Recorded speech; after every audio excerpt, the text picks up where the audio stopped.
Today, we are taking a systems approach to EmComm. I'm joined by my esteemed colleagues, David, W0DHG, Dan, NR6V, Scott, KM6RFB, and this is WaveTalkers Live, episode number 112. Now, let's get in and start doing the Winlink check. Send in a Winlink check-in. Send it to all four of our call signs. They are W0DHG, NR6V, KM6RFB, W6AH, and our tactical address, WaveTalkers. In the comment section, let us know what your favorite contact is that you have made. This can be via amateur radio or via shares or anything like that. If you have access to Winlink, go ahead and click on the new message button. That'll pop up. And here in the top of the menu bar, click the select templates. You're going to click on the little plus next to standard templates. Come down here to the general section. Go ahead and give that a click. Down here near the bottom where it says Winlink check-in.txt, go ahead and give that a double click. And if the demo gods are with you, because they're certainly having a hard time getting here right now, it should open up your web browser of choice. Now, once your web browser opens up, make sure you click on the date and time field. This is going to set the date and time to the current date and time on your computer for the form. Here's where you put in the to field. That's going to be all of our call signs, W0DHG, NR6V, KM6RFB, W6AH, and our tactical address, WaveTalkers. In the from, this is where you're going to put your call sign. Station contact is going to be your name. Initial operators are going to be any additional operators that are sitting there watching the show with you. In the session type, for the type, this is going to be an exercise service, either amateur or shares. For the band, let us know how you are sending in that contact. Session type, let us know what you're sending it in via packet, PAC-TOR, VAR HF, VAR FM, whatever it happens to be. Here's your location. Let us know where you are sending in your connection from, and put in your latitude and longitude. Those should automatically be filled in for you based off of your grid square. Your grid square shows up over here. That's a little reality check for you to make sure it is correct. Here's that comment section. Please describe what your favorite contact is that you've ever made. Go ahead and hit the submit button. You'll get a couple of pop-ups that'll show up there. Go ahead and keep clicking OK. I've learned that once you do that, then it will go ahead and just accept everything, and it'll be wonderful. Down here, you should have all the information filled in here. Just go ahead and post to Outbox. As soon as you do, you should see your Outbox number increment here just by 1. Go up here to the open session type. Make sure you have the select session type selected that you are interested in using. I'm going to use Telnet. Go ahead and hit the open session button, and it should spin up here. Go ahead and hit the start button. And if the demo gods are with you, your message should go out, and it looks like we are getting check-ins that are coming in from around the world, and that is wonderful. All right, so first thing that's worked today, that's absolutely wonderful. Let me jump back over to the slides, and let's get into today's topic. So today we're going to take a systems approach, and this is really about thinking both about the hardware and the organizational structure for EmComm and for your overall practices. Now, this is a common setup. This is a setup for an RMS gateway for HF. And we're going to come back to this because right now, this is a little bit of a complicated layout of a system, but I want to come back to this later on in the show. So let's start off by looking at a little more simplified setup. So something that we're all familiar with. So here's my HT, and I actually have my HT sitting here as well. I'll go ahead and bring this up on screen. But instead of thinking of this as an individual piece of equipment, I want you to start trying to break things down in terms of an entire system. So what am I talking about here? So you want to start thinking about identifying the key components, their capabilities, the relationship between those different components, and any potential points of failure, and start kind of mapping those items out. As you do, I want you to start building simplified plans for both the implementation and also redundancy into the overall system so it can be more effective. So what am I talking about here? Let me bring up the overhead shot. So here's my HT, and we a lot of times will think of a handheld radio as just a simple piece of equipment. However, when we when you start really thinking about what a handheld is, a handheld really is composed of several different core components. So the three major components are the antenna, the transceiver, and the power system, or in this case, the battery. And on an HT, what I like about these is they're super simple, so it's very easy to see all of these components. The antenna comes off. You've got one antenna. You can actually swap this for multiple different antennas. The transceiver itself is sitting there. I can flip the back over and I can pull the battery out of that. So now I've got my battery, I've got my transceiver, which is a separate component, and I have the antenna. And the three of them work together in harmony to be able to make a contact, to be able to send traffic, send and receive messages. But it goes a little bit further than that, because as soon as you start thinking about here's my antenna, here's my transceiver, here's my battery, one of the first challenges that arises is, well, what happens when my battery dies? Well, I need to be able to find some way to provide maintenance to that system. I need an AC adapter, I need a second battery, something to be able to plug in to extend the life and the usefulness of this particular system. But it goes further than that, because let's say you don't have access to AC. Maybe you don't have an adapter to be able to plug in and charge, so you need another redundant backup. You have maybe a clamshell. Now, a clamshell is basically another battery back, but it's one that holds AA batteries or AAA batteries in it to provide additional backup power. So the redundancy here would be a second battery pack, the clamshell, and then the additional maintenance for that clamshell would be additional batteries that could go into it. And that starts to figure out, okay, here's this one aspect of this particular transceiver. How am I going to extend its life? How am I going to be able to continue using this as time goes on? So you start thinking logically about the different components.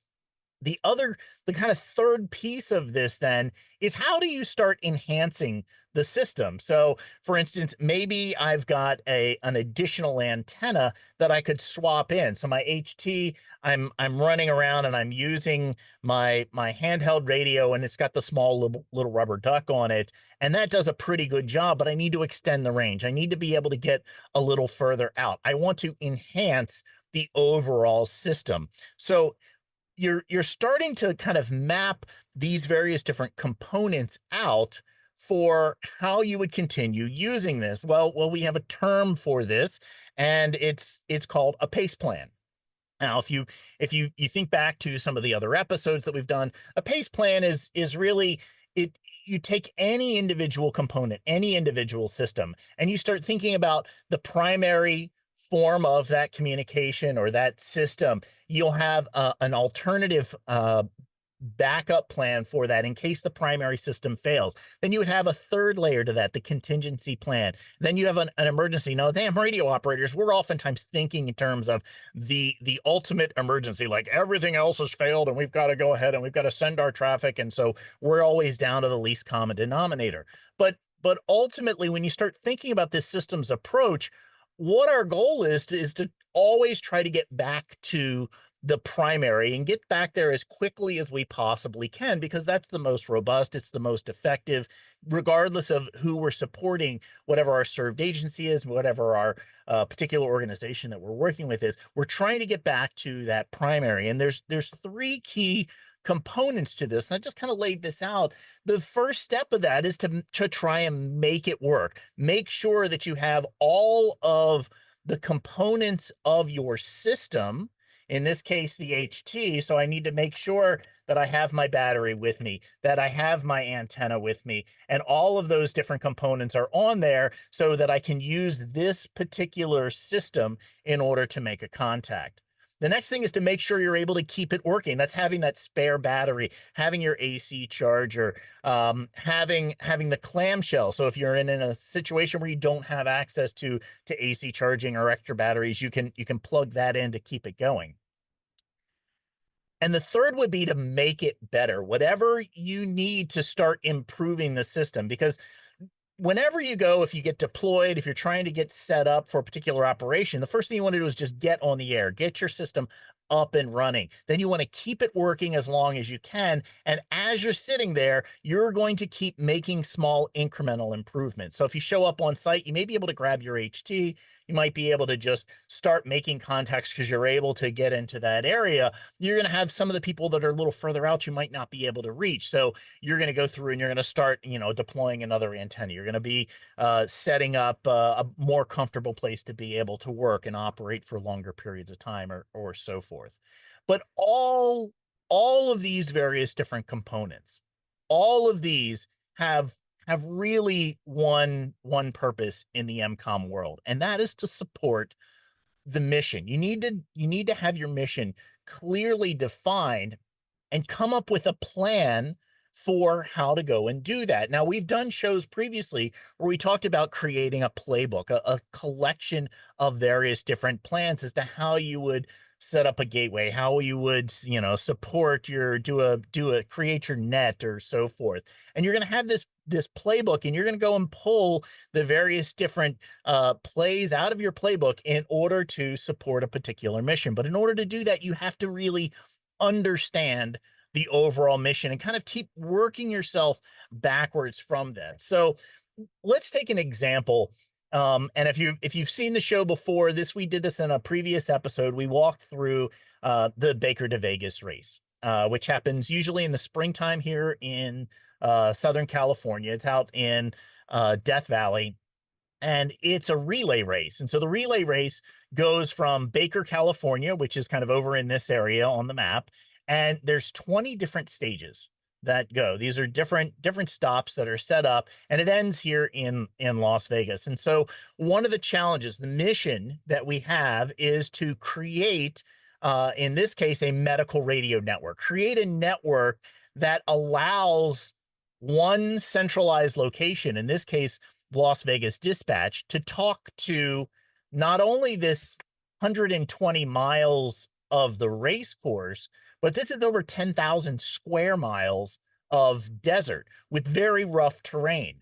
Now, there's no way for us to be able to do one simple implementation to be able to link all of the medics that are at each of these different stations, the various ambulances that are driving around and transporting runners from one location to another. There's a medical base that's set up over here. There's air support that's going on. It's too great of an area for any one one system to be able to work. So we have to create an integrated system. We have to create systems of systems. In order to do that, we've identified key repeater locations where we could set up a repeater and then reach a fairly good region of that area based on the terrain. Here in this particular one, you can see this repeater location really only takes care of a very small region because of the mountains that are in that location.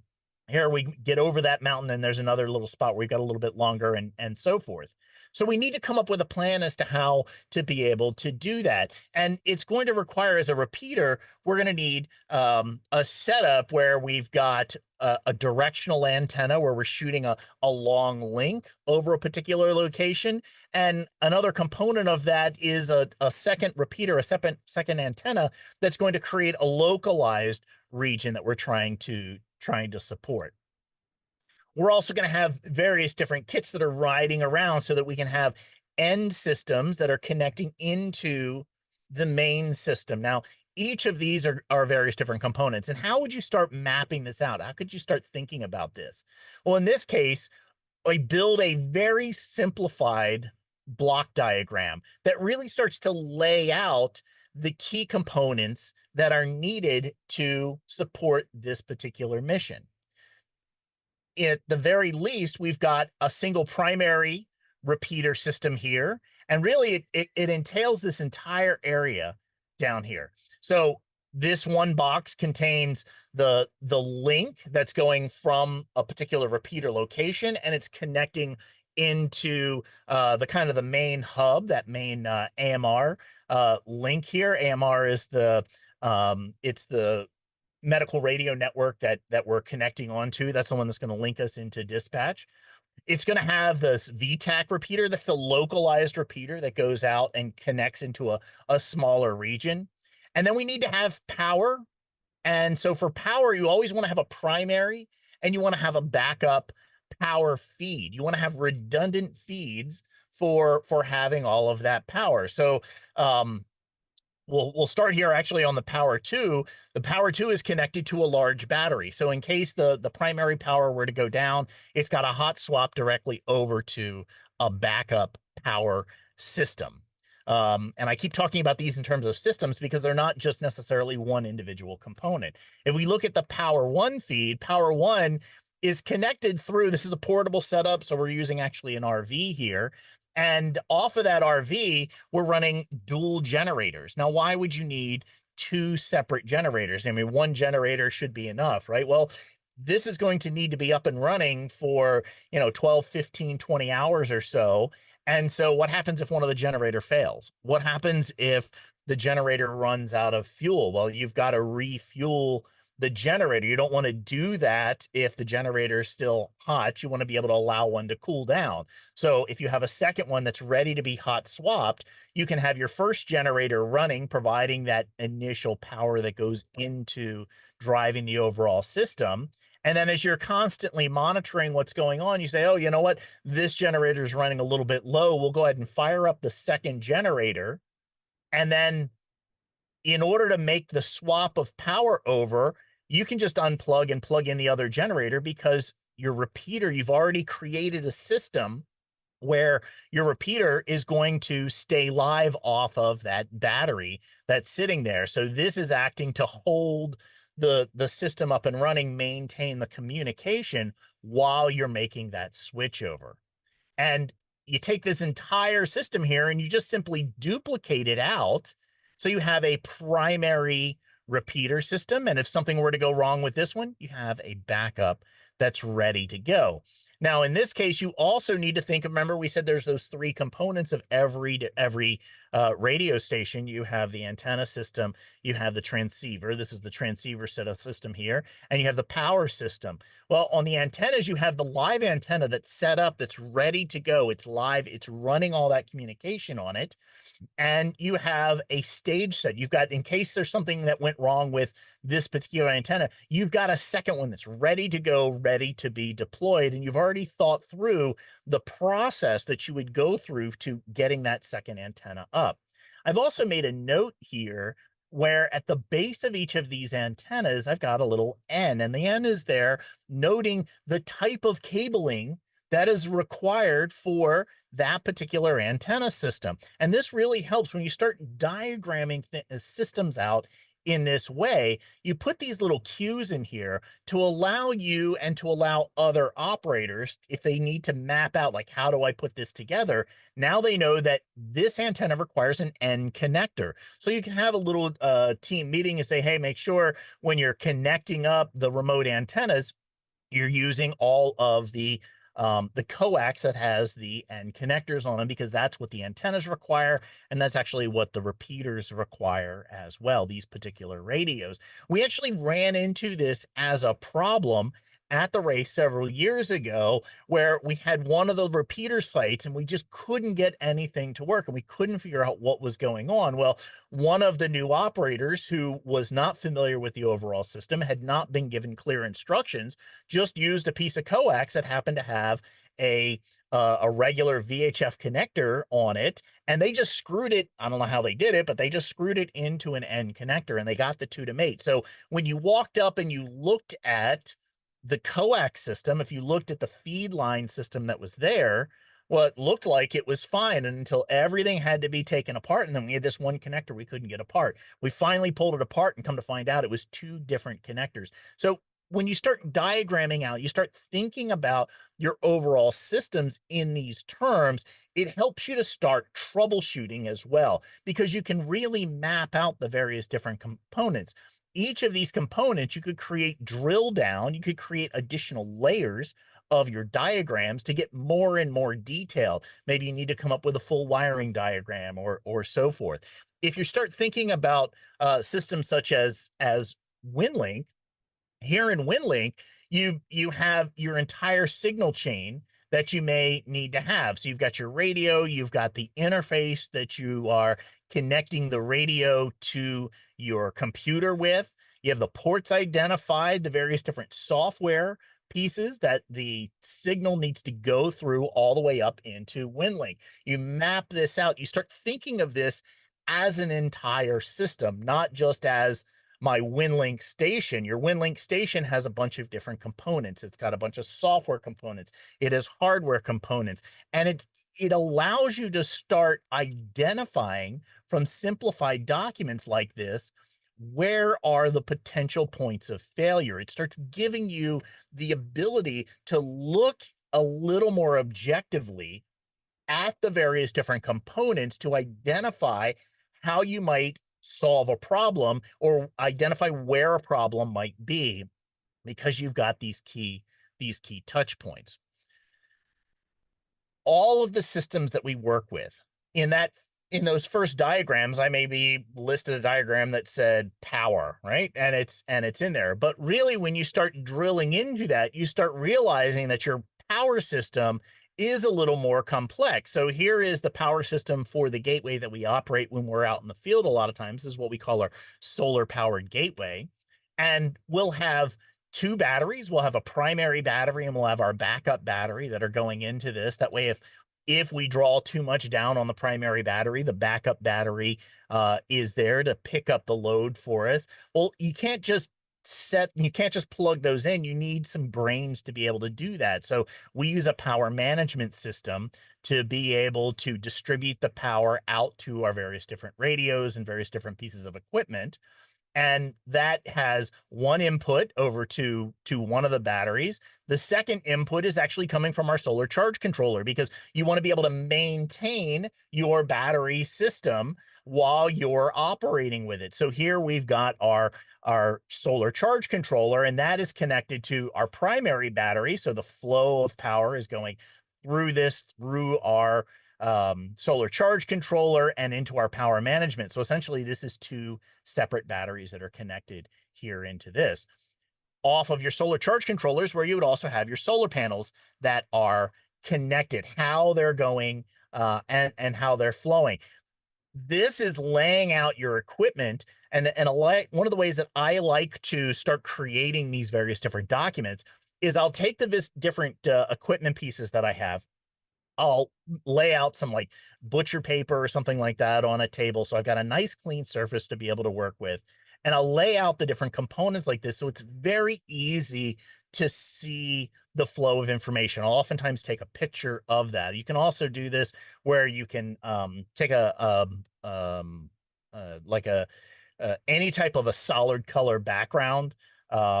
Butcher paper works really well because it's super cheap. You can get a roll of that for basically nothing. You can use foam core, which is like solid whiteboards. Lay the components out and take a picture with your mobile phone, so you get a nice clean shot of everything. And then you come in and you can start labeling the way that the different components come into play. It's also a good idea to label your different wires. So here I'm using this yellow heat shrink to identify various different connectors here that are in here. You may want to take, in order to solve a problem like your feed line problem, where you've got N connectors and you've got VHF connectors, maybe put a piece of colored tape. Maybe you'll use, I don't know, orange tape on all of your N connectors and put it on both ends of the cable. And then on all of your cables that have VHF connectors, put a piece of, I don't know, blue tape on them. And then maybe on any of your connectors that use BNC, you're going to put a piece of red tape on them. That way you can quickly look at, and anybody can look at those various different colors of tape and go, hey, this goes together, that doesn't go together, because the colors don't match. Anything you can reduce the possibility of having some kind of problem that shows up, where you can seamlessly make it so that other people are able to follow along with you in order to implement that. Once you get a layout like this, where it's pretty clean, pretty simple to see, then bring it into a software program. Use simple boxes to be able to diagram things out. You can go and you can take a picture of the various different components and pull them in so that you have a flow of information. You can really start to think through the overall system that you're using. So here, this is my emergency power plan for my gateway that I run here at my house. So primarily I run off of commercial power that this is just plugged into the wall. But I also have my backup generator, and that could be any type of generator that's there. And so I run all of my systems into a commercial UPS, a universal power supply. So in the case that my commercial power goes down, I have a very easy way to simply unplug one plug and start up my generator, plug this plug into my generator, and now my backup, my UPS, is continuing to charge. Meanwhile, has enough capacity to support all of the essential equipment that I need to have. Now, inside of as we kind of move down this diagram, that UPS has my 12-volt power supply that's supplying the power to my radio and all the different components, the computer that I'm using and so forth.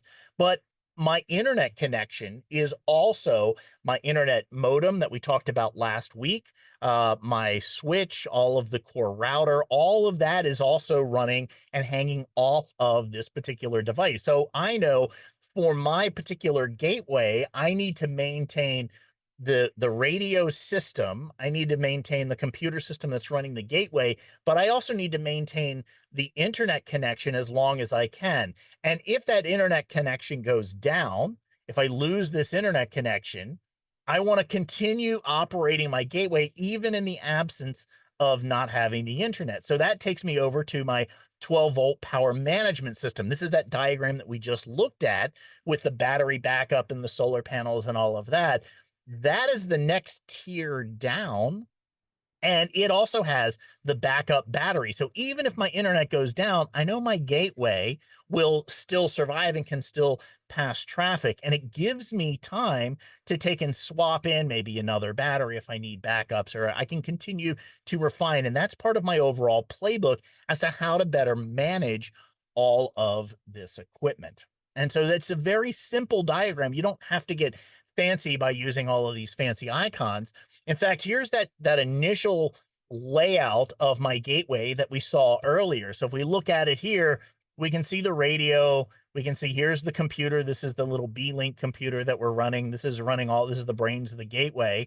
You can see it's plugged into that power management system, my solar panel system, the dual battery backups that are here. And so this is a complete version of this whole RMS gateway system. How would this look as a block diagram to start diagramming this out? Well, it may look something like this. Now, this is as simplified as you can get. And you can create these in anything from PowerPoint to I use Keynote for this. There's Google Draw. You can use a piece of paper or a whiteboard to start mapping this out. Basically, what I've done is I've gone through and I've identified what are the key components. Well, I know I've got my computer. I've got the VHF and the HF radio. Well, on my HF radio, that's just connected via USB cable, and that's represented by this blue. All of the blue cables here are represented as USB cables. Well, as soon as I know that, I can quickly look at this diagram and go, oh, you know what? I need a USB cable to go from my power management system to run my monitor. I know I've got a USB cable to my mouse and USB cable to my keyboard. So I know I need what, 1, 2, 3, 4, 5 different USB cables right from this diagram. And I can make sure that that's in my kit because I can see that in the system. My DigiRig is connected between the computer and the VHF radio, and that has this special cable, whatever it happens to be, in this case, a TRS to DB9 cable, and I would just identify that in a separate color.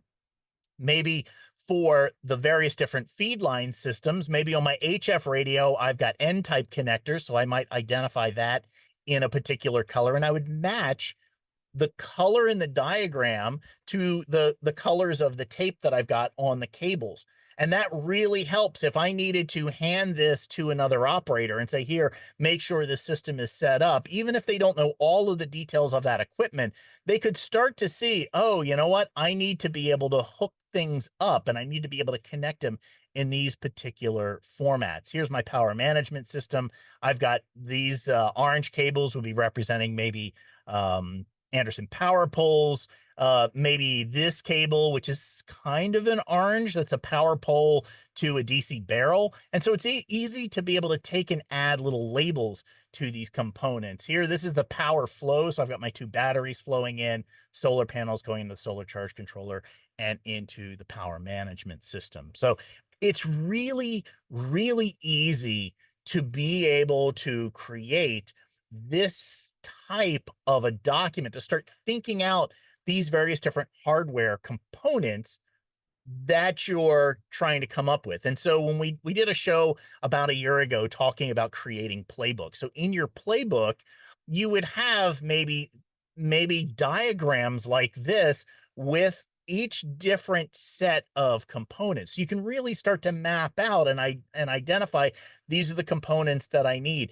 You may also want to make sure that you've got how you're going to pack these. So when we've looked at some of the various different Go boxes that we've had, those may have some combination of making sure you've got a smaller, maybe a gateway or a computer kit that has the keyboard, the monitor, the mouse, all the things that you need to make this particular system work. Maybe you've got a dedicated connection that has these particular systems in it. You may have to have multiple different implementations of different antenna systems that you have so that you could have a particular antenna system. Maybe you're in a situation where your served agency needs to make HF communication with another agency that's on the other side of the country, but they may also need to make regional communication. So they may need to have 2 separate antenna systems, and you need to kind of map those out. Think about those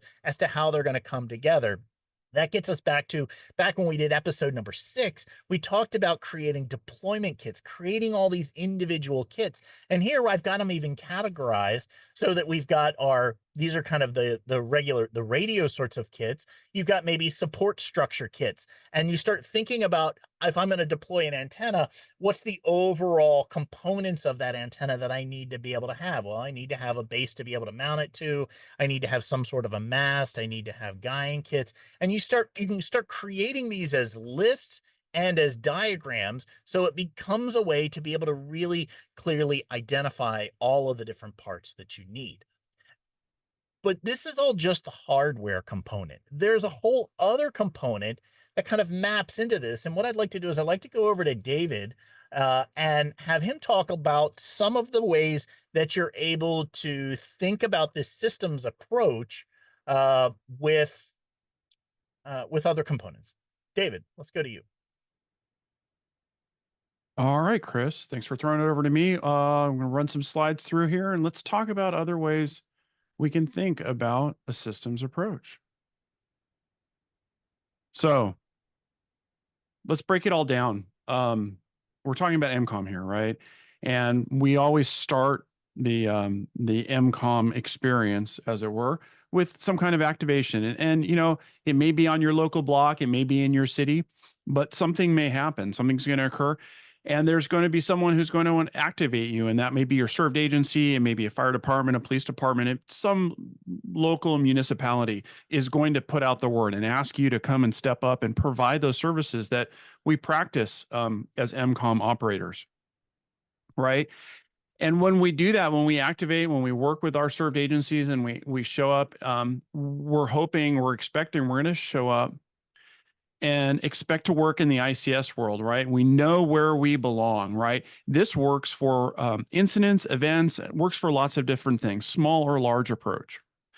And the reason we use it is for consistency. We know where we fit, we know what we're going to do. All of the players throughout the ICS system know ultimately there's an incident commander in charge. Each one of the sections has someone in charge of that section. Everybody knows ideally you report up or down to, not more than 5 or 6 people. There's a whole process involved. There's education, there's training. So you know where you fit, where our EmComm area fits. We fit under logistics. We fit in the communications unit. There may be other communicators in that unit that don't play an EmComm role. They may play a mobile LAN radio role. There may be telecom. There may be other groups there. But we know what our roles, we know what our responsibilities are. We know what we're expected to do when we show up.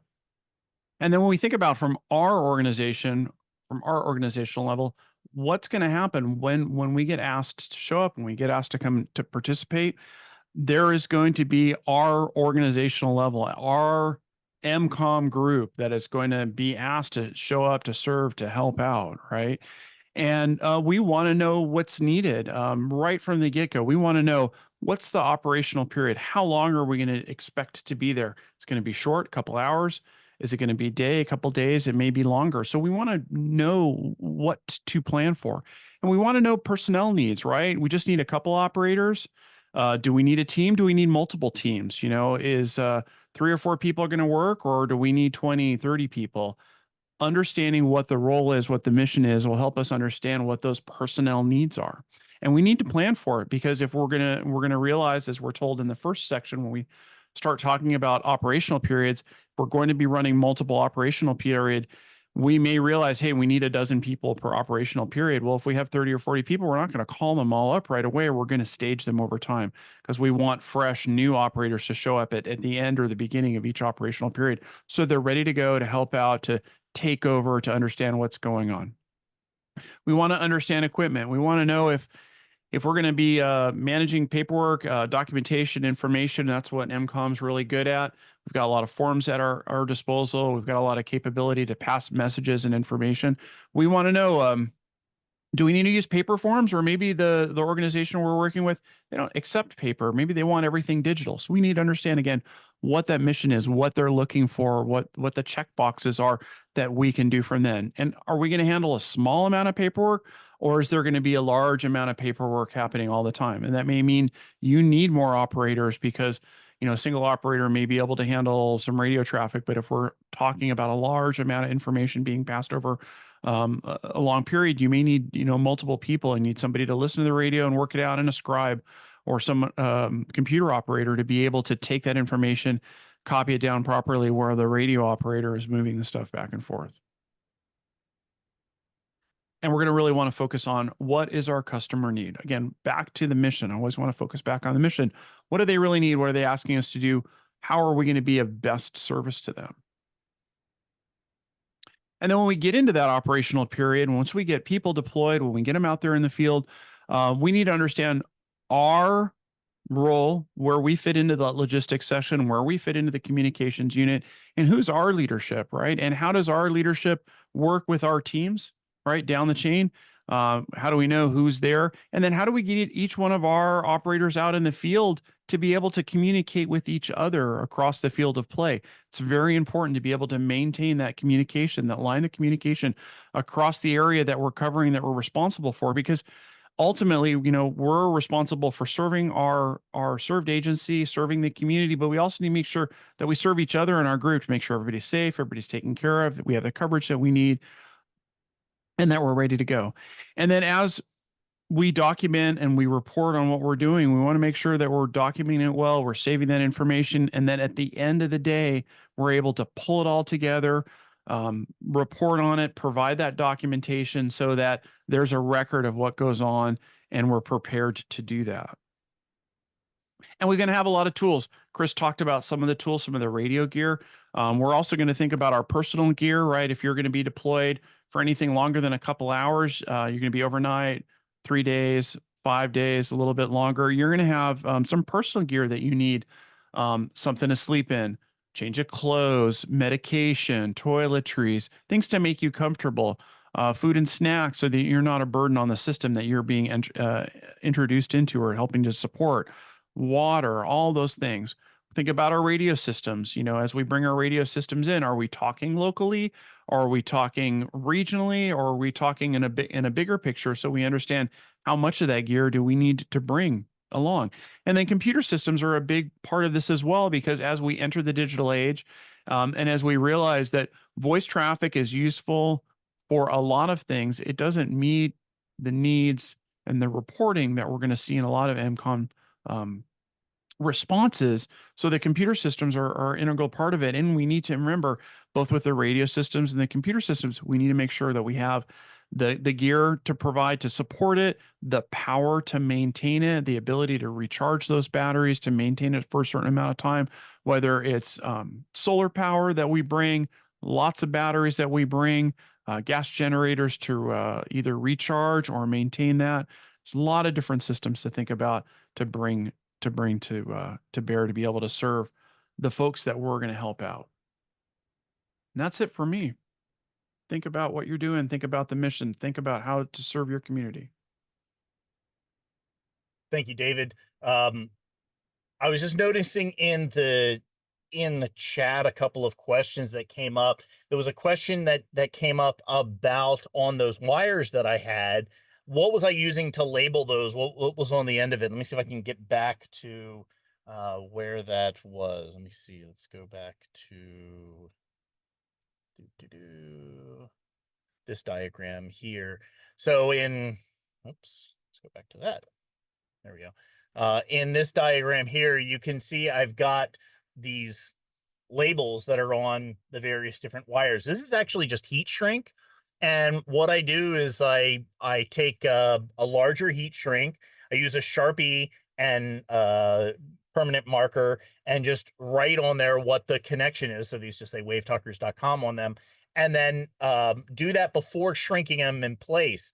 So as I custom make all of these cables.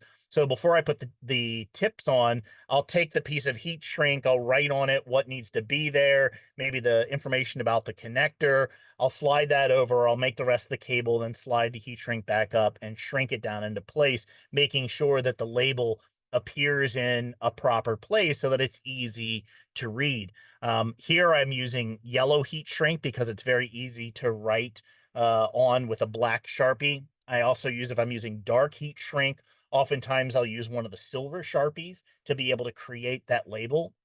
Another type of label that you can use here is if you've got a label maker, you can create a short label, stick it on the wire itself, and then use clear heat shrink, slide it over and heat shrink the clear heat shrink over the label that's there. It provides a really nice, custom, very clean look.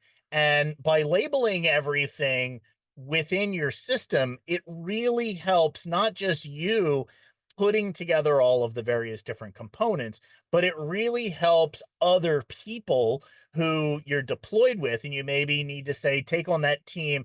Maybe you're the COML and you have to tell your team, hey, I need you to go deploy this particular thing. Here's the kit. Here's the overall system that you're going to deploy. If it's very clean and easy to see what pieces need to be connected where, it's very easy to do that.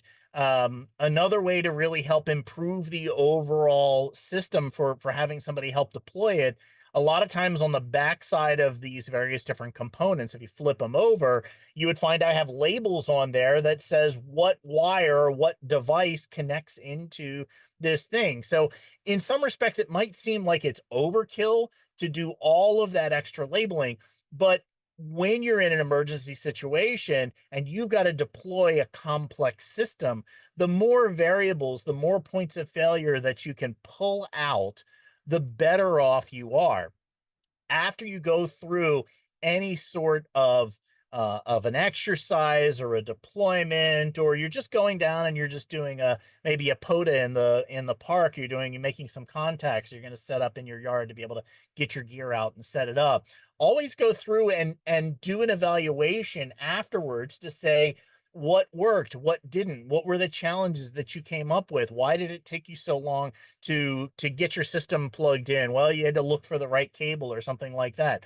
Then go through and make adjustments to that system to ensure that you have those issues resolved, so the next time you're running into whatever the next level issue happens to be, but that first one that you dealt with, that one's already been dealt with at that point. So that starts hopefully to give you a way to start looking at your equipment, at the structure of your organization, take a step back and really think about how all the different components work together in synchrony, because we all of the systems that we're putting together are very, very complex. And while your particular radio system might be very familiar with it, if you go and you get deployed, you might be tied into a communications vehicle, and that's got a whole other layer of different components. You might need to integrate some of your gear, some of your equipment into that overall system. And the more familiar you are with it, the better it's documented. The more you have these different pieces mapped out in your playbook, the more seamless that you will be able to integrate and provide support for the mission that you have been asked to support. And with that, what I'm going to do is now is I just want to quickly jump over to the slides again, or to my walk up here to my surface, and let's check and see. If you haven't had a chance to send in your Winlink check-in, go ahead and do so now. We're going to do just one or two more quick checks to make sure we've gotten all of the check-ins at this point. Looks like a couple of more just came in. Go ahead and send those in, and we'll bring up the map and we will see how all those look. Looks like we've gotten them all at this point. So I'll go ahead and close the Telnet session. Now to bring up the map, all I need to do is click down here in the toolbar on the little map icon. It's going to bring up this maps, CSV, KML files and forms. I'm going to come down here to the bottom and click on the display. Oh, up here where it says select from. This is where we're going to click on the drop down. Now, if you want to see what your particular forms look like when you map it out, you can come down here to messages and you can map out all of your own messages. In this case, I'm going to come down to Winlink check-in V5, which is a current version of the check-in form, and hit display map. And if the demo gods are with us, here we are resumed pretty tightly into Southern California. So we'll go ahead and start there. And we've got folks checking in. I'll just roll over. There's Logan joining us. Hey, Logan, thanks a lot for joining us. Really appreciate you. There's Craig joining us over there in the eastern side of the Pasadena area. Several others here. Let me go ahead and zoom out a bit more. And you'll notice that some of these pins are various different colors in here. Let me come up to the filter section. See, one of the nice things about inside of Winlink and the overall Winlink system, if I come up here to maps, I can see we're only displaying reports that have come in the previous 24 hours. And if we look down here for the band and session type, both of those are listed to Telnet, and those are listed in purple. So on your form, when you fill out that form, the various different fields that are in there, we can filter on that and we can display information about that within the map. So if we look at this, all of those that are showing up, if I can get this to click, come on, surface. Close the window up here like that. Yay. All of these that are showing up in purple are people who have sent their check-in via Telnet. But if it's showing up in these other colors, the blue color, then there's people who have sent that in via an RF connection of some type. And so we can move over here. We'll see some of these folks who are sending that in. This looks like a new operator, KJ7 Uniform Zulu November. Hey, thanks a lot for joining us there in Nevada. I'll roll over some of these. Here's a station here, November to November Alpha Niner Hotel Delta. This is a shares call. So it's another great point here is that you don't have to only have amateur radio. You can use some other services to be able to get into the Winlink system. It's one of the things that makes it nice. There's Greg there. We've got a station here in Colorado. They're up on the map. Let me go ahead and zoom all the way out and click and drag. We'll bring this up. So we're rolling around here in the Pacific Northwest. We'll just roll over each of these stations so folks are able to see that we did get their check-ins that are in all of these different locations. Station here in Idaho, here in Salt Lake City. Picked up that one. There's one in Denver. Let me go ahead and zoom all the way out. We'll get a little more of a US centric view. That's here. We'll roll over the stations here in Texas and across the South. Quite a few, and then we'll roll over our international ones after we roll through all of these. Make sure everybody's able to see their check-ins that have come in. That are up here.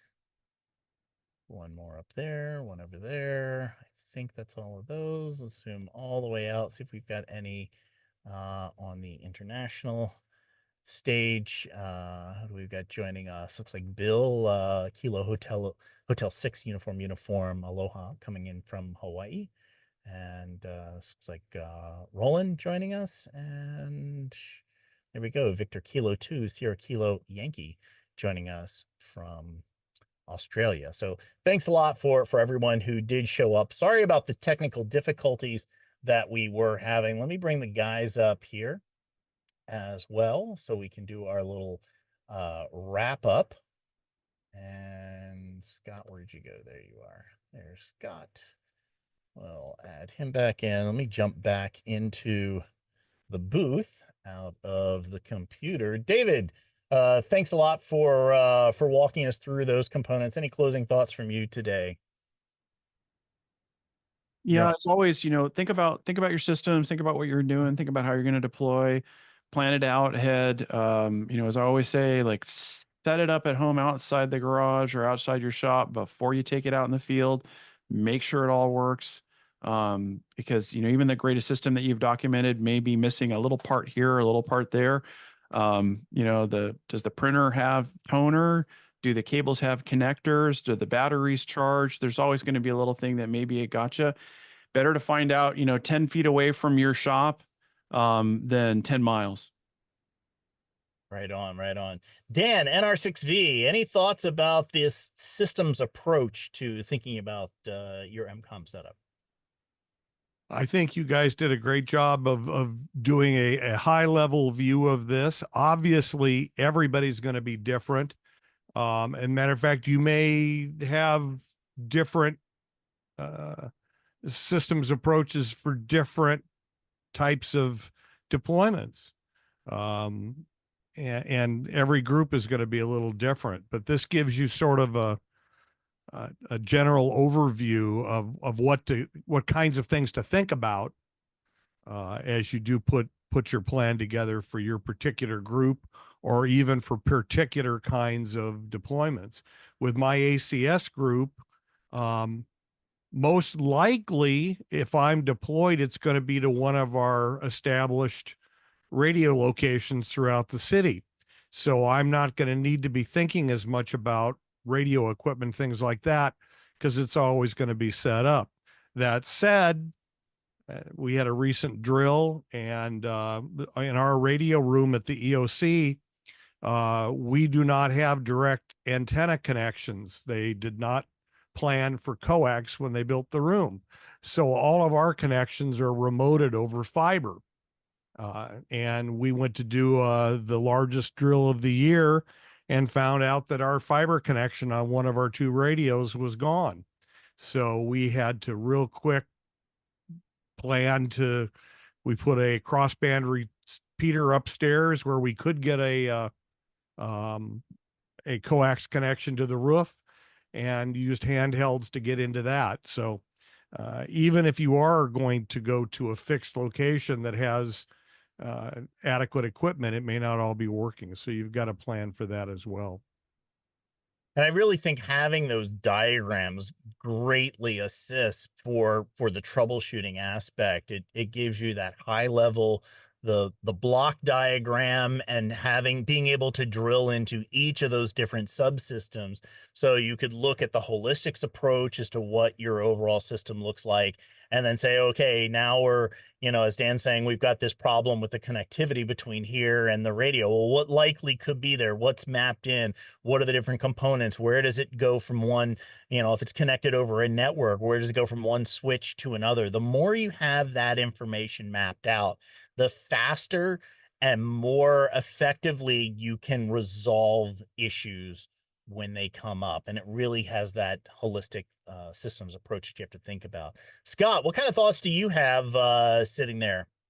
Well, having deployed numerous times to lots of hurricanes and lots of different events, the old adage, one antenna is none, two antennas is one.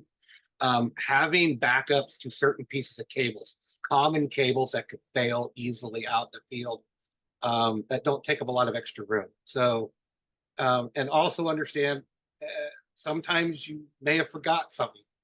Try not to, but just learn from that event. And when you get back, put it in your bag and make a note while you're out in the field.